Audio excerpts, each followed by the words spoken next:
You know, earlier this week we had a fashion segment and we had what we thought were models. I figured there were girls and guys that worked here who got their arms twisted to be into it, who knows. But then as she strolled off with her golf clubs, Corinne Dickinson, we found out, was on the tour, and you happen to be here, and you moved here, and you train here. Welcome. Thank you. Thanks for having me. That's great. So how long have you been on the tour?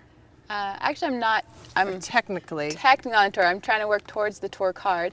Played some miniature tours down in Arizona on the Cactus Tour, but in 2 weeks, that's when I'll be fighting for the tour card down in Palm Springs. And what does that mean, the fight for the tour card? What do you have to do to?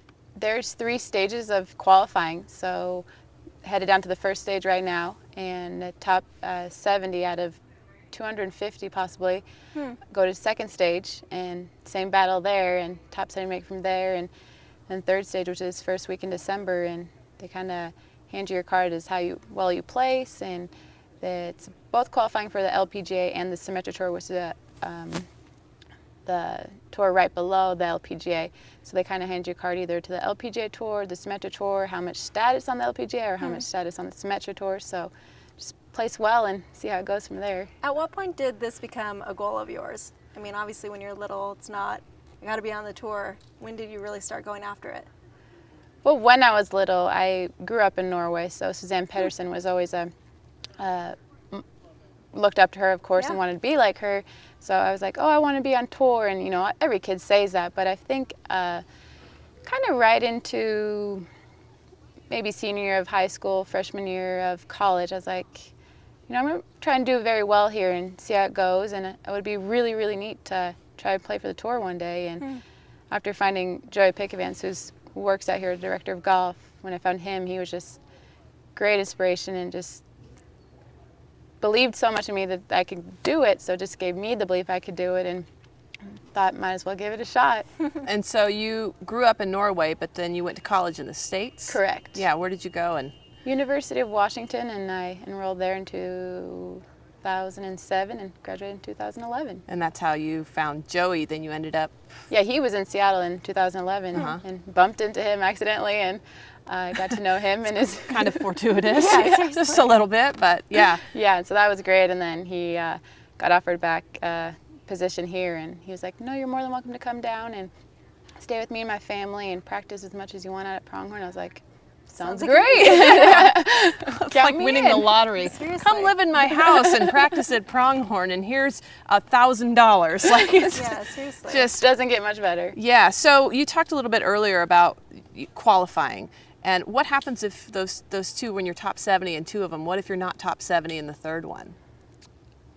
That's when you get, they kind of, not say bump you down to Symetra Tour, but that's when you have on the tour below, and you'll get to play there for a year and try it next year. And what do you think your odds are? I mean, has Joey kind of given you an idea, and I'm sure you know your own abilities too? My goal is definitely to make it to the 3rd and final stage and work hard until then, but I've also seen the opportunity is if I don't make it, there is next year, and not everybody makes it the first time. So I do think I have the ability to make it the first time. I'm just trying to take some pressure off of me because it is the LPGA Tour, but very excited. So really, is it, one time a year that you can qualify with these events? Yep. Oh, okay.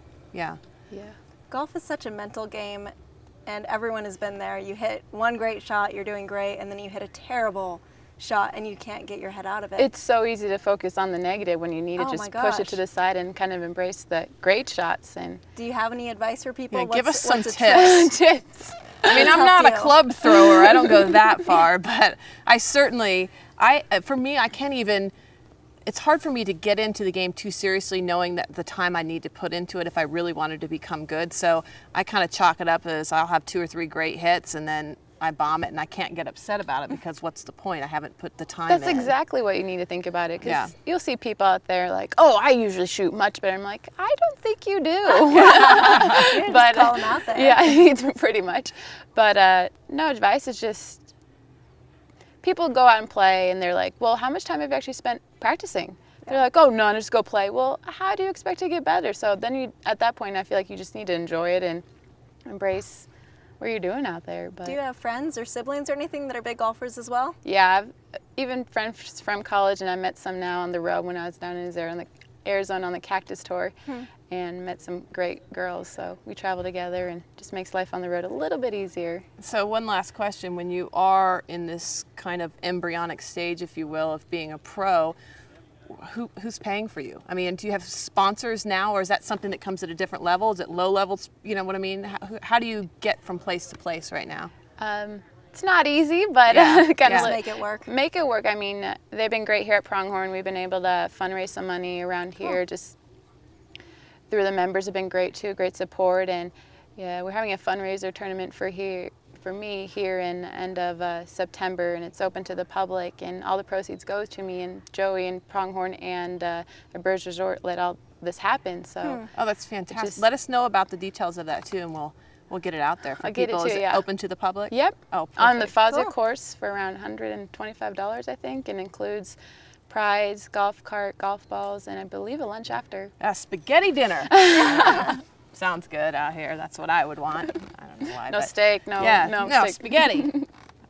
Wine? No, I wine don't know for if they'll be sure. doing spaghetti. We'll see. Yeah, might Corinne, be. good luck. Yeah, Thank you very So much. Yeah, exciting. good We'll be luck. watching for Appreciate you it. on TV. Yeah, cheering. eventually. You're technically a local now, by the way.